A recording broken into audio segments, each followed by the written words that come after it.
మీ ఇంట్లో మొదటి కోటీశ్వరుడు మీరే అవ్వాలనుకుంటున్నారా? ఈ ఫైనాన్షియల్ వెబినార్ లో ఇప్పుడే జాయిన్ అవ్వండి. నమస్తే, welcome back to Suman TV. నేను మీ సంజయ్. ఈరోజు మనతో పాటు ఉన్నారు AMFI registered mutual fund distributor Srinivas Reddy గారు. సార్తో మాట్లాడి మ్యూచువల్ ఫండ్స్ గురించి, వాటి ఇన్వెస్ట్మెంట్ స్ట్రాటజీస్ గురించి కొన్ని విషయాలు తెలుసుకుందాం. నమస్తే సార్. నమస్తే సంజయ్. సార్, ఇప్పుడు మార్కెట్లో ఎక్కువగా వింటున్న పదం ఏమైనా ఉందంటే asset allocation.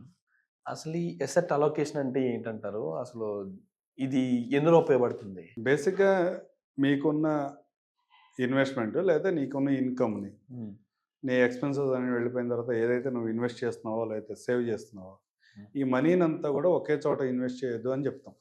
Don't put all eggs in one basket అని చెప్తారు కదా. ఆ విధంగానే ఫైనాన్స్లో కూడా అదే మాట. ఒకే ఇన్స్ట్రుమెంట్లో నీ మనీని మొత్తాన్ని ఇన్వెస్ట్ చేయొద్దు. ఈవెన్ గోల్డ్, రియల్ ఎస్టేట్, లేకపోతే ఇన్సూరెన్స్ ప్లాన్స్, లేదా మ్యూచువల్ ఫండ్, లేదా స్టాక్స్. దాని గురించి చెప్పేటప్పుడు వచ్చిన మాటే అసెట్ అలొకేషన్ లేదా rebalancing. Rebalancing only mutual fund సంబంధించి ఎక్కువ మాట్లాడుకుంటాం. అసెట్ అలొకేషన్ అంటే అన్ని అసెట్స్లో కూడా నీకు కొంత అమౌంట్ ఉండాలి.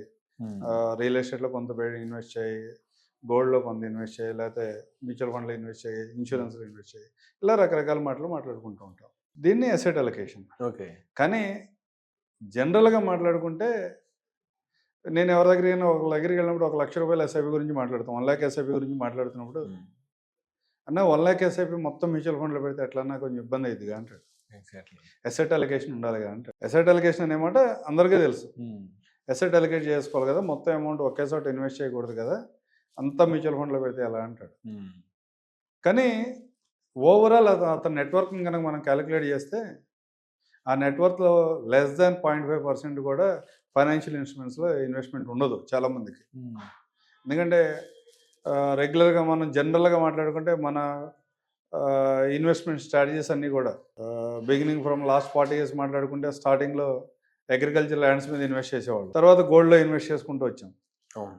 తర్వాత అగ్రికల్చర్ ల్యాండ్, గోల్డ్, తర్వాత వచ్చేపాటికి ఓపెన్ ప్లాట్స్ మీద లేకపోతే రియల్ ఎస్టేట్ అసెట్స్ మీద ఎక్కువ ఇన్వెస్ట్మెంట్ చేసుకుంటారు.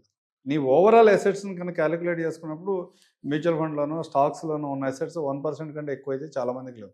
90% వాళ్ళకి 1% కంటే తక్కువే ఉన్నాయి. వాళ్ళు అసెట్ అలొకేషన్ గురించి మాట్లాడతారు.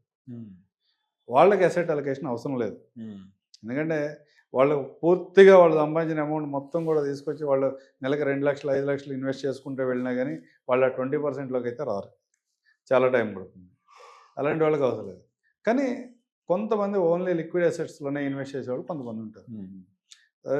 ఈ రియల్ ఎస్టేట్లో ఈ రిస్క్ ఉంటుంది, రియల్ ఎస్టేట్లో ఎందుకులే మొత్తం మ్యూచువల్ ఫండ్లో పెడదాంలే అనుకున్న వాళ్ళు, వాళ్ళని కొన్ని ఏరియాస్లో కొంత డైవర్సిఫికేషన్ అయితే అవసరం. లైక్ గోల్డ్లో ఇన్వెస్ట్మెంట్ చేయవచ్చు, లేకపోతే రియల్ ఎస్టేట్ వాటిలో కూడా కొంతమందికి ఇన్వెస్ట్మెంట్ చేయవచ్చు.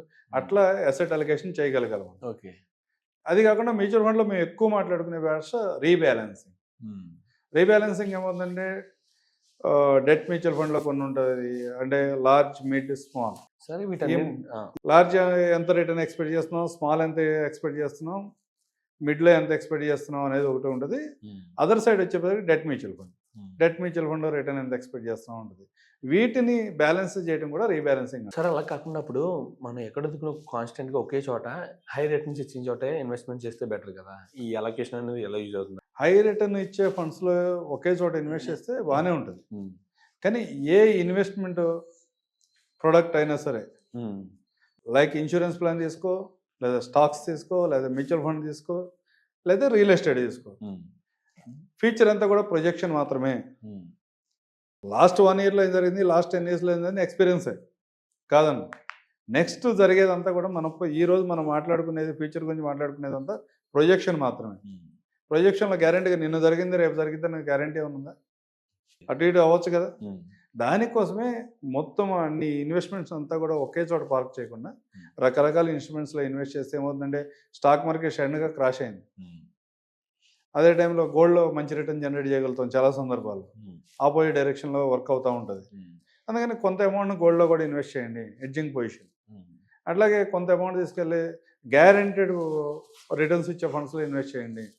అంటే 6% or 7% వచ్చినా కానీ అలాంటి వాటిలో ఇన్వెస్ట్ చేస్తే నీకు సెక్యూరిటీ ఉంటుంది. అంటే ఏమి జరిగినా కానీ నేను అక్కడి నుంచి విడ్రా చేయగలుగుతాను, నాకు ఇబ్బంది లేదన్న ఒక నీకు నమ్మకం ఉంటుంది.